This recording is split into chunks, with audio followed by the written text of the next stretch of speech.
Una mirada a la historia.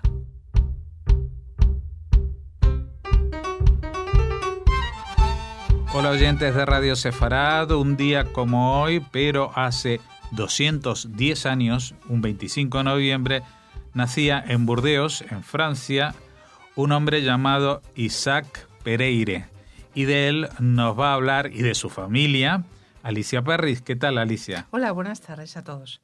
Bueno, tú generalmente hablas de temas relacionados con el arte, con la cultura, pero en este caso te dimos este encargo porque aparte es un personaje bastante conocido en Francia y que tiene que ver con la historia más que con la cultura, pero sí con la historia económica, el desarrollo... La filantropía también. La filantropía. Bueno, cuéntanos tú. Bueno, como dice alguien, los hermanos Pereire son mucho más que un boulevard, porque tienen calles, tienen metros. Ajá. Entonces, bueno, con eso se queda la gente que no sabe quiénes son los Pereire, ¿no? A mí lo que me llamó la atención es la actualidad que tienen estas figuras. No solo Isaac, que es del que se conmemora el 25 de noviembre su cumpleaños, sino también su abuelo, el abuelo de Isaac y de Emile, y también su hijo, ¿no? Es decir, hay una especie de familia muy compacta de la que no necesariamente están excluidas las mujeres, sí como figuras, digamos, de primera exposición, pero que las mujeres son también unas bisagras fantásticas porque muchas veces son primas, hermanas o sobrinas, y entonces ayudan, digamos, a blindar esa idea de núcleo familiar tan importante que tuvieron los Rothschild, que tuvieron los Camondo, con bastante menos fortuna porque se extinguieron en la Segunda Guerra Mundial, y que tienen los Pereire, ¿no? Uh-huh. O sea, a partir de un núcleo duro familiar de antes y como continuidad es como se, digamos, fabrica toda esa especie de entramado que se asegura, ¿no? Uh-huh. También. Bueno, un pequeño dato es que tú mencionabas a los Rothschild y los Pereire sí que se emparentan. Sí, en 1909. A través de los nietos de Isaac. Después de muchas idas y venidas y de trabajar un Pereire para los Rothschild y demás, yo creo que se odiaban con afecto, por decirlo de alguna manera. Eran tipo una serie de estas americanas de millonarios y dinastías y cosas. Bueno, los Rothschild decían que un poco sobreestimando a los Pereire, que los Rothschild trabajaban con su dinero y los Pereire con el dinero de los demás. Uh-huh. Es decir, que pero en el fondo sí que tenían razón, porque este banco y el crédito, todo esto de lo que nos vas a hablar, ¿no? Estos son los Pereire. Bueno, los hermanos Pereire son Emile y Isaac, que eran en principio financieros franceses de origen portugués y de religión judía sefardí. Muy destacados, como dicen las wikis, ¿verdad?, en inglés, francés, etcétera, que se puede encontrar, en el desarrollo capitalista del siglo XIX. Pero yo creo que hay que ahondar mucho más. Eran los nietos de Jacob Rodríguez Pereira, Rodríguez con S, muy portugués, que es uno de los inventores del lenguaje de los sordomudos. Cosa que va a heredar su descendiente. Emile va a volver a recoger este legado que nunca se perdió, y este Jacob va a ser una persona muy importante porque vive en el reinado de Luis XV y va a ser traductor reconocido por el rey de portugués y de español, y le va a dar 800 libras de renta anual. Y luego con Luis XVI también va a seguir con esta dedicación tan importante al lenguaje de los sordos, de los sordomudos, pero va a tener una contraposición, digamos, que es un abate, que al final va a llevárselas de ganar al abate, pero vamos, se lo reconoce de una manera bastante general a Jacob como el primero que empieza a trabajar. No sabemos por qué, o no he encontrado por qué, con este tema, ¿no? Uh-huh. Y ahí empieza un poco la línea filantrópica de la familia, ¿no? Van a trabajar sobre todo con el tema sanitario que ocasionaba la tuberculosis, la tisis, grandes cantidades de fallecimientos en esta época, y una problemática inmensa en familias no pudientes y pudientes, por supuesto, porque no había antibióticos, como se sabe. y entonces la tisis, pues el que pillaba una tisis estaba prácticamente condenado, ¿no? Entonces los Pereire van a hacer uno de sus más fabulosos proyectos, que es una ciudad que es Arcachon, que hoy es muy conocida en la costa atlántica, no en la Mediterránea, digamos, pero ahí van los franceses, sobre todo, más que los turistas que van al Mediterráneo, una ciudad donde se va a hacer la Ville d'Hiver, que es una ciudad dedicada, es un gran sanatorio, porque descubrieron que los vientos del Atlántico podían ser beneficiosos si se filtraban a través de pinares y que la gente mejoraba. Entonces, esta preocupación de Arcachon, pero claro, montaban un gran sanatorio con todos los servicios que una ciudad de este tipo, que un núcleo urbano necesitaba. Entonces se loteaban, como se dice en Argentina, se repartían las tierras, se recalificaban, había inversiones en la zona, el Estado de alguna manera respondía también y de alguna manera se creaba riqueza. Uh-huh.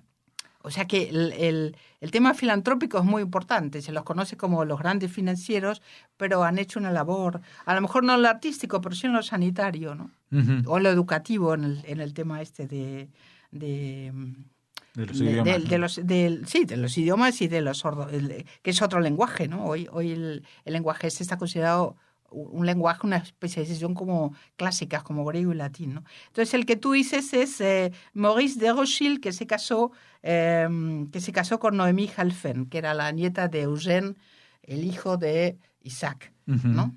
Que son los que emparentan luego, ¿no? Entonces, bueno, no se entiende tampoco los Pereire si no se los encuadra en el momento muy especial que les tocó vivir, que es el desarrollo del Segundo Imperio de Napoleón, ¿no? Napoleón III,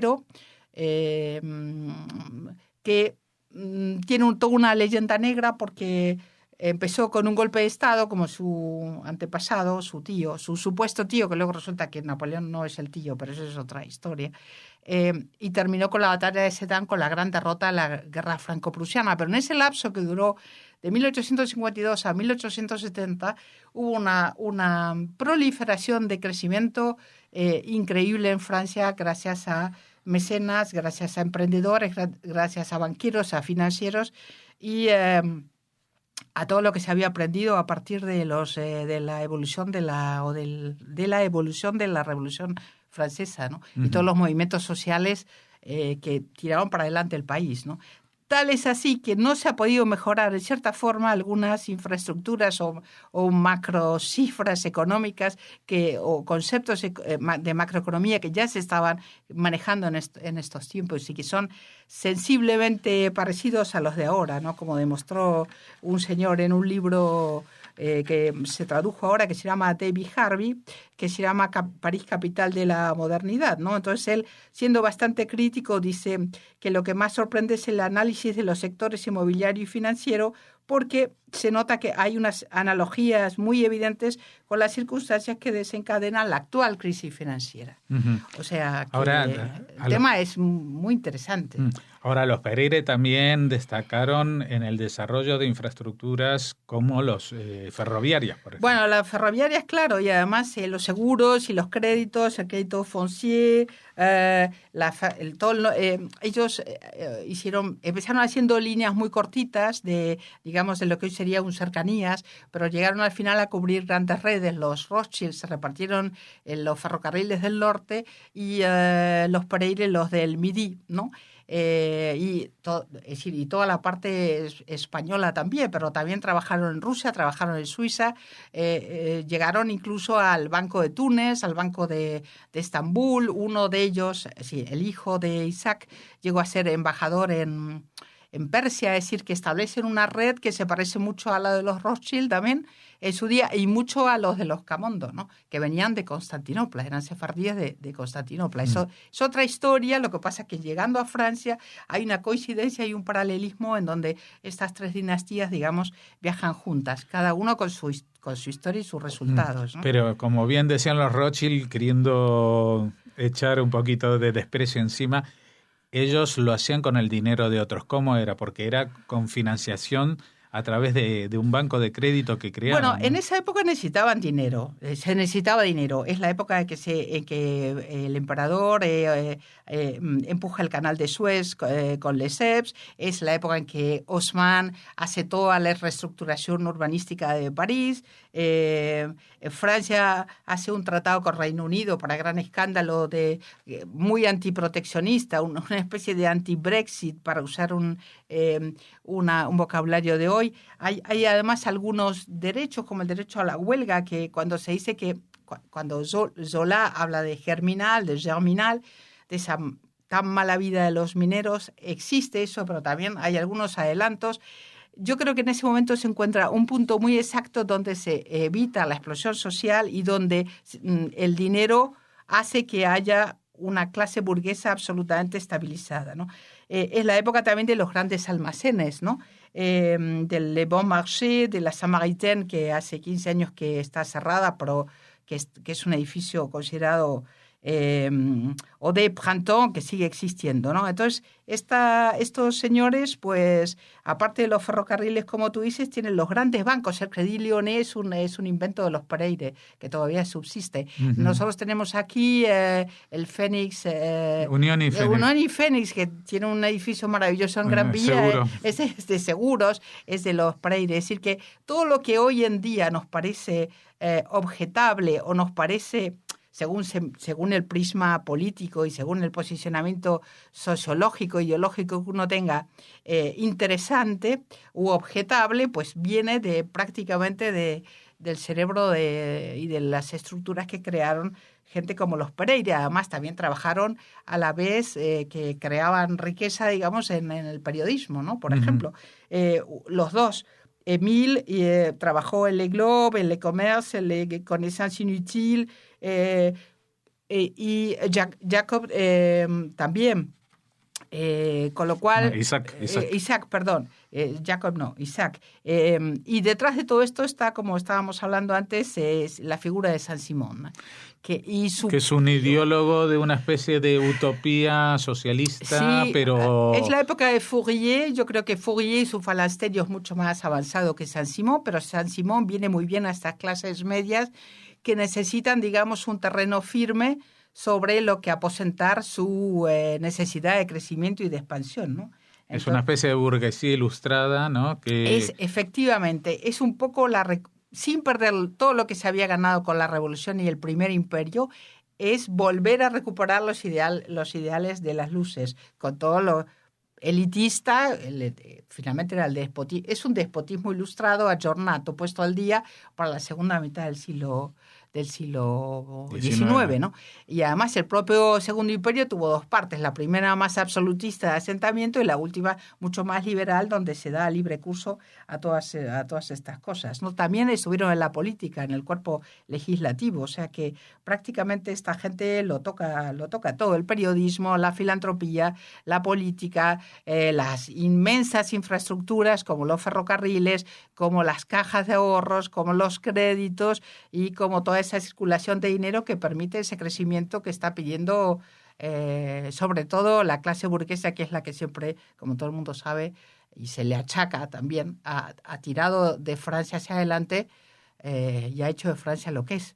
Uh-huh. Nos guste o no nos guste, ¿no? Ese modelo francés. Uh-huh. Y hay una cosa que me llamó la atención, que he leído sobre los Pereire, es que a pesar de que estaban muy orgullosos y recelosos de su condición de judíos sefardíes, etcétera, etcétera.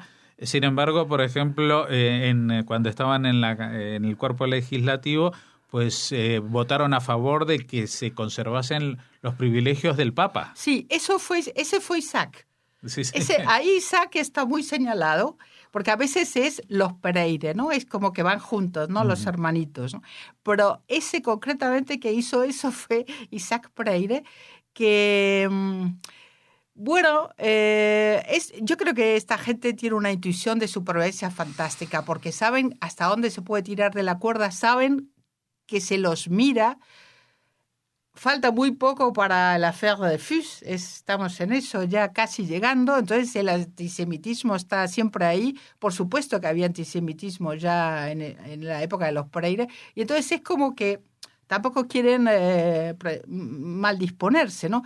Bueno, en su día hicimos la emisión de Crémieux, que también estaba lleno de matices y de luces y sombras, la figura, ¿no?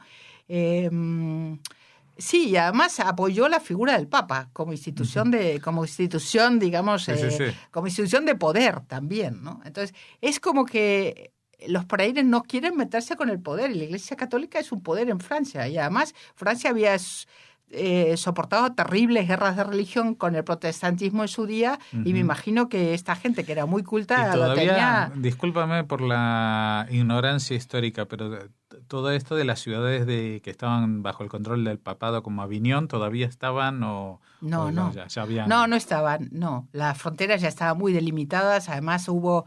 digamos, una movilidad de fronteras terrible durante la Revolución por las invasiones de los aliados europeos en contra de la Revolución Francesa y de Francia. Y luego también hubo mucha movilidad de fronteras después, durante las guerras napoleónicas y después del Congreso de Viena, que es cuando se reorganiza, digamos, la reacción monárquica más dura, ¿no?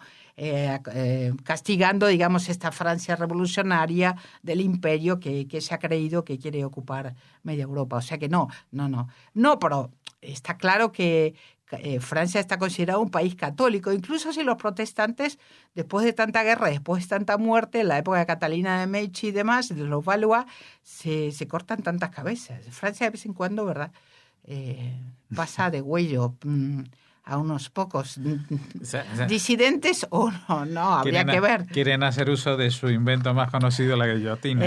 Sí, yo creo que por eso decía lo del equilibrio, ¿no? Es como que, bueno, lo que pasa es que es muy criticado toda esta política por el tema especulativo. Hay quien se pregunta cómo Haussmann, de dónde salió el dinero para que Haussmann reedificara París de una manera tan preciosa de la que todavía gozamos hoy en día. Claro, porque cuando mencionabas al principio esto del Tercer Imperio y Napoleón, la primera vez que uno va a pasear a París como turista, de pronto dicen, esto lo hizo Napoleón III, esto lo hizo Napoleón III. Sí, en 12 años. Todos, y la Ópera Garnier, por ejemplo, que es un edificio emblemático de poder. Prácticamente todo lo del centro, lo bonito, porque luego te dicen, esto es la Invalide, era de Napoleón, pero después lo reformaron. Sí. Bueno, entre los dos Napoleones, ¿no? Realmente los reyes, la restauración monárquica deja muy poco en Francia, esa es la pura verdad. Los reyes estos que hay, que vuelven, Carlos X y Luis XVIII, nada, es una especie de síncope que no deja nada tangible, ¿no? Entonces, esta gente dejó muchas cosas muy tangibles. Y entonces te referías a este gran urbanista Haussmann. Claro, entonces se decía, ¿de dónde saca el dinero Haussmann? El dinero que circula tan rápidamente y de una manera tan evidente, ¿no? Entonces hay quien dice, como el señor que citaba antes del libro de París, ¿no?, David Harvey, París capital de la modernidad, que todo se debe a la especulación, ¿no? Y ahí entra Émile Zola, que curiosamente está a favor de Dreyfus, como todo el mundo sabe, habéis hecho programas además y demás especializados, pero Zola, en cambio, no perdona el tema especulativo porque yo creo que como él es el creador del naturalismo con Guy de Maupassant, y estos naturalistas pues siempre ponen el acento en la parte de la clase obrera, de su sufrimiento, de sus necesidades, del dispendio de los demás. Entonces, Émile Zola tiene 3 libros nada menos, uno es La Jauría, otro es El dinero y otro es Au bonheur des dames, La felicidad de las señoras, hablando del tema de los grandes almacenes que dio origen a Galerías Paradise, que ahora se está dando en televisión española, en una de estas plataformas. Pues Zola, este tipo de exacerbación de la circulación de dinero, dice que ese dinero es sangre que se ha cogido de alguna parte y que eso viene de la especulación.